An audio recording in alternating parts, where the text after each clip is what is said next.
Since I started this podcast, I got many requests related to personal financing, personal investment in general. So the scope of the podcast for so far is related to the corporate world, finance for non-finance.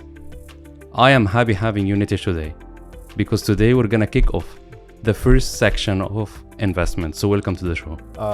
In that journey, I think there are many lows, and I think if anybody starts it, they have to be ready to face it. But that doesn't mean that those lows have to stop you. Like, I think those lows have to either kind of teach. But I believe this is not your first investment in life. Yes. If you can share your experience on your first $1 investment in general.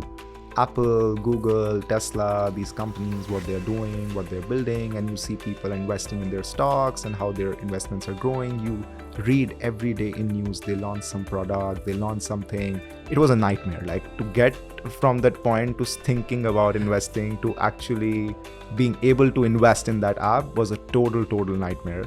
I felt it was magic. Like, I honestly felt like I'm sitting in my room, I just like put money in like Apple. I got Apple stock, I'm an investor in Apple. And then there's this prospectus that comes to you when you're invested in a stock. You get voting rights, you get to vote for certain decisions. And I was like, wow, this is like amazing. Like, I just love it. Still, there are people who are afraid to do their first investment. Still, there are people who don't want to engage in platforms. So what can I do to kind of solve the problems? Did you check your stocks every 1 and then? Every 1 hour, 2 hours, or no? It's not just 1-2 hours. Like, the app used to be open in my hands. Like, it was so exciting. Like, because I'm telling you, like, it just felt like very, like, for people who are in the US, it's a very normal thing to learn about different companies that exist in the world. Learn about like what are those companies doing right, what is an income statement, what is an earning call. It just like doesn't end, and like it's just like an exciting world out there just to get into. So in a very simple sense, social investing is a platform where it's not just you with your money, but there are other people as well that you see and they see you. One of the main reason I wanted to solve is for the first time investors. So I could see that even if you do a lot of guides, even if you do a lot of data, even if you do a lot of different things, a first time investor is always scared. The first time investor always wants to run away. And you see what they are doing.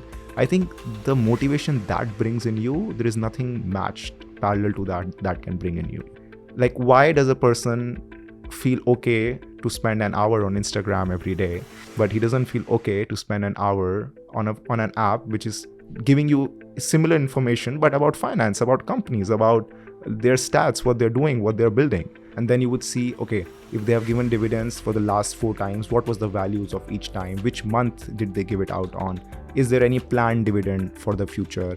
Then when we talk about dividend, there are multiple dates that come into aspect. What is a record date? What is a payable date? You know, what is an X date? You know, there are multiple kinds of dates which come in. So you need to know, okay, what X date is. These are just definitions. When it just becomes part of your life, you know, when you kind of read these things and you are into that part. But if you have the basic understanding of the financials at least.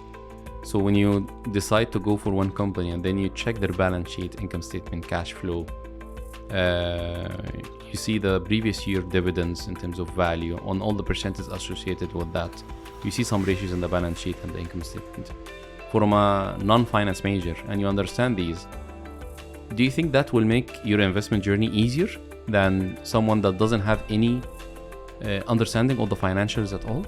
I think if you're good at these things, it will help you every aspect of your life in general. Or simply listen to Finance for Non-Finance podcast. Yeah. Exactly. Yeah, exactly. Yeah. You just listen to the podcast and you're good to go. Exactly. Yeah, it's true.